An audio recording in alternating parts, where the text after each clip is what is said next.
What is up, Waffle Gang? I do hope you are well. My name is Mark, and today we're checking out some more r/Am I the Butthole? If you'd like to skip the initial waffle, timestamps are in the description and along the timeline below. But if you are new here, please consider hitting that like, that subscribe, and maybe that notification bell too, as it all massively helps out. Now, with that being said, let's jump in to today's stories. Much love, guys. Now, our first story comes from Melodic Macaroon. Am I the arsehole for telling my sister she was out of her mind when she wanted to take back my child whom I adopted from her? My 36 sister N, 29, got pregnant at 18. I'm infertile and I knew I couldn't have kids, so when N said she was giving her baby up for adoption, I decided to be her mum. N went no contact 5 months after giving birth.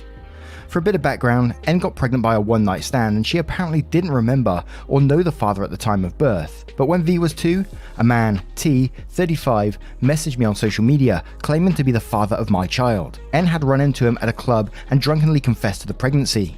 We met up, he bonded with his daughter, and well, that man is now my husband of 7 years. Whoa.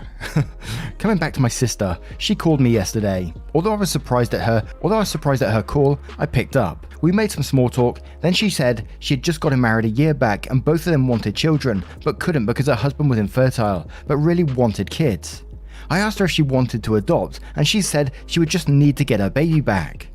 I was speechless for a few moments before replying if she wants to meet my child as an aunt, she is welcome to, and we both can sit V down and explain the reason for her absence, but she can't just ask me to give up my child.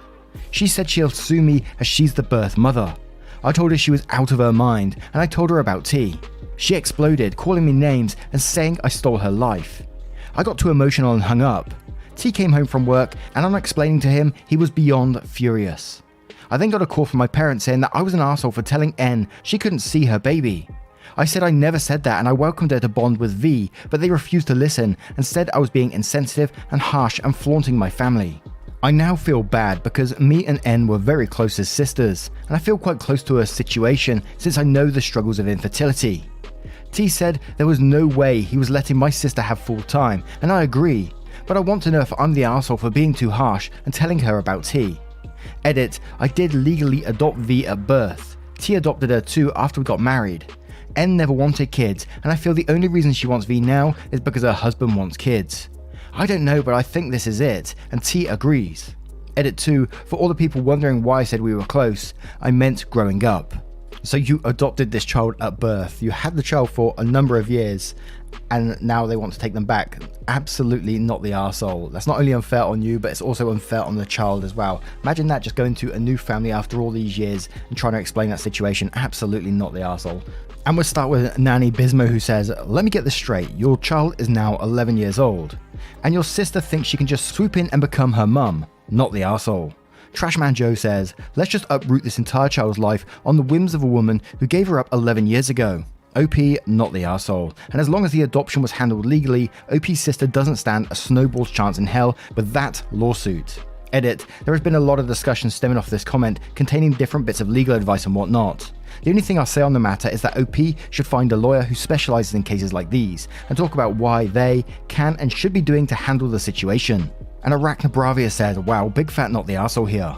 She wants to take her 10-year-old daughter back after having no contact with her just because she's your sister, doesn't give her any social, emotional, or legal superiority. As long as the adoption was done legally, then V is your daughter and the birth mother is just her estranged aunt. Your family are ridiculous for not listening to you, rather than equally hearing both sides of a story. Freaking Marita says, not the arsehole, sister is out of her mind. If the adoption was done legally and not just a rehoming like that deplorable YT couple, there is no avenue for her to get a child back, especially 11 years on. Alyssa replies to this one saying, even if it wasn't done legally, the courts would absolutely slam OP's sister for child abandonment and neglect and a whole slew of other shit. The chances the court would force an 11-year-old kid to go to a complete stranger that abandoned them, if it wasn't a legal adoption I mean, is extremely low. Not to mention CPS would have to be heavily involved since, well, yeah, the sister hasn't been around in a decade. Not the arsehole at all, OP. Your sister is out of her mind. Lawyer up, please. She's insane, and you need legal backup like yesterday to protect your daughter. Now, what do you guys make of this story? What are your thoughts on it? Let me know in the comments below, and we'll move on to the next one. And our next story comes from Sushi. Am I the arsehole for leaving a 1-star review on my friend's restaurant? My company had an event and I was in charge of organising it. For catering, I immediately thought of my friend who recently opened a new cafe. We have been friends since high school, so it's been decades-long friendship, and we do catch up with each other regularly. She was ecstatic when I asked her if she was willing to take on the job. So when the event day comes around, she and her team ends up making so many blunders. Some of the food were too cold, not fully cooked, etc. My boss became quite angry with me and I got a telling off at the side, which obviously made me quite upset. My friend kept apologising and told me it's her first time handling such a big event. Even though I told her it's okay at the time, it really was not. She should have been more prepared if she could not take on this job. She should have just told me so. After the day was over, I was still feeling pretty upset about it over the week. I thought of confronting her about it, but decided it would be pretty awkward to do so. So I decided to leave a review on her business page instead. My review wasn't bitchy or anything like that, just an honest breakdown of the mistakes that were made and some pointers on how they could be improved on. I felt like I had to be honest, so I gave her a 1-star rating. Later that day, I got a call from her friend asking if she could come by. When she arrives, she immediately goes into a tirade about how I disrespected our friendship by doing such a thing and that I could have spoken to her directly instead. I told her I did not know how to face her directly, so I hoped that doing this would help her instead. She goes into a long rant about how stressed out she's been and how she'll start losing customers after this. I apologised and said I would remove the review if she'd like. She responded by simply walking out. We haven't spoken since then and I'm not sure how long this will last. I get that I could have handled the situation a bit better, but I feel like I made a valid point and was trying to help her improve. Now this is definitely you're the arsehole to everyone sucks here territory. The only reason I would say everyone sucks here is because of the not fully cooked food, which could potentially be dangerous depending on the type of food. But on this one, I am going to go for a you're the arsehole, because if it was my friend that was opening a business, knowing they're inexperienced in this field, but you gave them the opportunity, which I think is a great thing to do in the first place. And yes, they messed up, but the 1-star rating, instead of just talking to them face to face, I don't understand how that's not more awkward giving them a 1-star rating with a review rather than talking to them face to face, because they're going to see that, they know it's you, which they did in this situation, and it just makes everything worse. You said it was a decade-long friendship and you catch up with each other all the time, so I don't see how it can be awkward to explain to them what went wrong and how they could improve face to face. You potentially damage their business by doing so.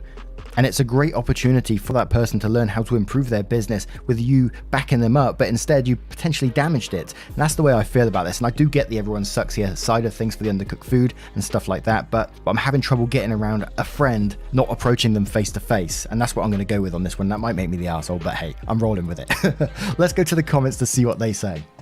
Mayor of Smurftown says, and quotes, I thought of confronting her about it but decided that it would be pretty awkward to do so I decided to leave a review on her business page instead. And then says, I legitimately can't understand how you somehow thought leaving a 1-star review would be less awkward than speaking to your friend directly.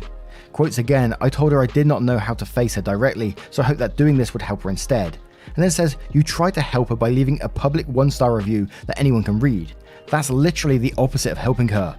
You're the arsehole. John says, you're the arsehole, you should have told her directly. Now you cost her business. Comfortable Stop says, you're the arsehole because from the way you state things, you are reviewing her solely in order to avoid a face-to-face or even phone conversation. For what it's worth, I agree that she should not have taken the job if it was too much for her, and the review isn't dishonest and in and of itself isn't a bad thing. Your assholery lies in your motivation of avoidance. And yeah, that's kind of where I was going. Wapel says, you're the arsehole, you failed to do your due diligence before the event, so you failed to do your job. This is your error, not your friend's. Then instead of talking to her, you decided to hurt her and her business. And quotes, but I feel like I made valid points and was just trying to help her improve. Then says, this makes you the worst arsehole of all. You are lying. If you had wanted that, you would have talked to her. You were petty and wanted to really hurt her because you were angry your boss had found out that you were bad at your job. So, you're the arsehole. Vanba says, everyone sucks here. It was your job to select the qualified restaurant for the event, and instead you decided to choose a venue based on a personal relationship. You got caught out on the carpet, and you simply want to blame your friend for it all. No good deed goes left unpunished. You can't on one hand decide to be unprofessional and hire a restaurant based on personal relationship, and then on the other hand decide that since it didn't work out, you can hide behind poor service as a way to save face with your employer. You probably deserve 1-star as an event planner. And VL Demon 3 says, am I the only one who noticed that OP said some of the food wasn't properly cooked? Many undercooked food can be a health hazard, and her friend has no business running a catering company if she can't even follow the most basic laws of cooking. Everyone sucks here. OP was harsh, but I feel like her friend is more to blame than everyone's making things out to be. And one more from Queen Oreo, who says, "You're the arsehole, damn. With friends like you, who needs enemies?" Now, what do you guys make of this one? Do you think OP is the arsehole for hiring their friend initially? Or do you think, the friend is the arsehole for the undercooked food and not doing what was expected?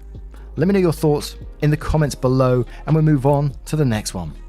And our next three comes from Throwaway Wood Money. Am I the arsehole for kicking my son out after he cut down my trees? Hi, I'm a father of an 18 male who started choosing friends over his future when he was a sophomore. It took him nearly going to jail during senior year for him to snap out of it. He went from being a straight A student to barely passing. He only started preparing for his SAT a week beforehand, which is evident in the score he got. He applied to some colleges, none of which were his dream ones, and managed to get into a few. He ended up coming up to us and choosing one of the worst colleges on his list and saying his friends were going there. That set me off because he should not make decisions based on his friends. My wife and I told him that if he took a year off and continued to get his life back together, regardless of his new SAT score, at the end of the year we would pay for his college, but we wouldn't pay for him to hang out with his friends. He wasn't happy about taking a year off, even though we convinced him a year is nothing in the grand scheme of things, but he didn't mention it for a while. My wife and I went on a 2-week-long trip, and while we were away, nearly 10 trees in our backyard were cut down. They were sort of sandalwood trees planted only God knows how long ago. We had left our daughter behind with our son, but they stayed a few nights with their uncle, so we instantly thought some random person cut them down to sell them. Our daughter secretly said she had an idea of what happened, but didn't elaborate. Quick security check shows our son hired a company to, badly and hastily, cut the trees, and he cut them into logs and planks with my equipment, then sold it to strangers.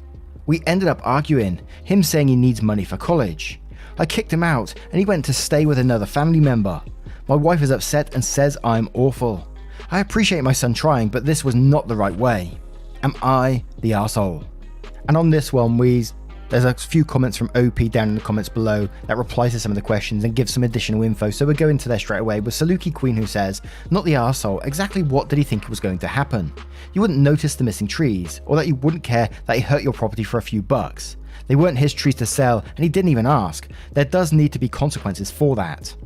Emergency Yada replied to that saying, "Also depending on where you are, sandalwood trees are the property of the government, in India at least, and cannot be cut without permission or sold on the open market. OP's son clearly lacks the ability to think things through or make good choices." To which OP replied saying, "Thankfully it's not the government after me, but the town council is on my ass questioning why the trees were cut down and saying it ruined the aesthetic of a trail behind my house. A conservation committee is also after me for cutting them down and want to know if I understand how photosynthesis works. In all honesty, I don't even blame them, and I agree with what they said. According to a lawyer friend, the most they can do is harass me. The town has offered to foot the bill for some oaks to be put in my backyard, lining the back wall so it looks similar to before. I'm currently looking into it and considering paying half of that bill too, because they seem passionate about the aesthetic they mentioned. The only thing stopping me is the thought that I will be dead before those oaks fully mature, and it also would show my son that what he did wasn't a big deal and could easily be fixed." Hot Audience says, "Not the arsehole because your son is old enough to know there are consequences to his actions. However, you describe this as a somewhat recent change in behaviour, going from straight A's to barely passing and making poor decisions. Did something happen? I would suggest therapy for your son and trying to get to the bottom of why he's throwing his life away. You're right that he can still get his life back on track, but remember, you can lead a horse to water, but you can't make it drink." OP says again, "Thanks for your input here. I had asked my son repeatedly if there's a reason for his change in behaviour at the beginning of senior year, and it was always the same answer. I'm just older now. My daughter has also told me that nothing happened other than his friends going south and him following. After his run-in with the law, I'd asked him if he wanted to do some counselling with our pastor. We aren't religious, but my son likes the guy, and he said he wasn't interested. Dealing with the police would be the only traumatic thing I am aware of. It was a bit more than just underage drinking. My reaction to it probably didn't help either." And this ride has two seats says, "Your 18-year-old is selling random shit around the house for money. He arranged to have trees removed, made them into wood, and sold them. This behaviour you see is someone with a drug addiction." Jennifer says, "Is your son on drugs or has a debt to be paid? You're not the arsehole, but your wife's reaction seems odd. Is there anything being left out of the story?" OP replies, and we'll finish up with this one saying, "I'm fully aware that my son drinks every time he goes to a party. Not many because of COVID, and I'm fine with it as long as he doesn't return home blackout drunk and he doesn't drive. I was drinking at his age and he knows, so I don't want to be the type of parent advising against something they did, especially if he's doing it responsibly. Drugs on the other hand, I'm pretty sure he doesn't do. He used to be a competitive swimmer for the longest time, but quit when his behaviour started to change. He gave no reason, but my daughter thinks it's related to drug tests some competitions had them do. He never failed one, but that scared me a lot. I randomly asked him once if he would do a drug test if I gave him one, and his deadpan answer of, "I don't mind," made me feel like a shitty person. His behaviour is never erratic or like someone on drugs. My daughter, who I should mention, snitches on him regarding things I wouldn't know like school, friends, etc. because she genuinely wants the brother she used to have to come back. Says his friend group don't do drugs and barely drink. I don't want to be any more of an overbearing parent than I currently am, so I don't think I will ever make him do something like that to prove his words. Now, what do you think of this one? What do you think OP should be doing in this situation? Is there anything they can do? I mean, OP is pretty much an adult now.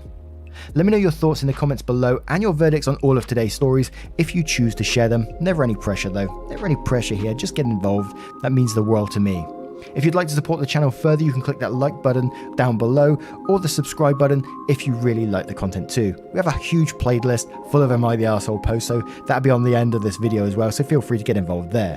Thank you so much for your love, support and time towards the channel, and I will see you in the next one. Take care guys. Much love.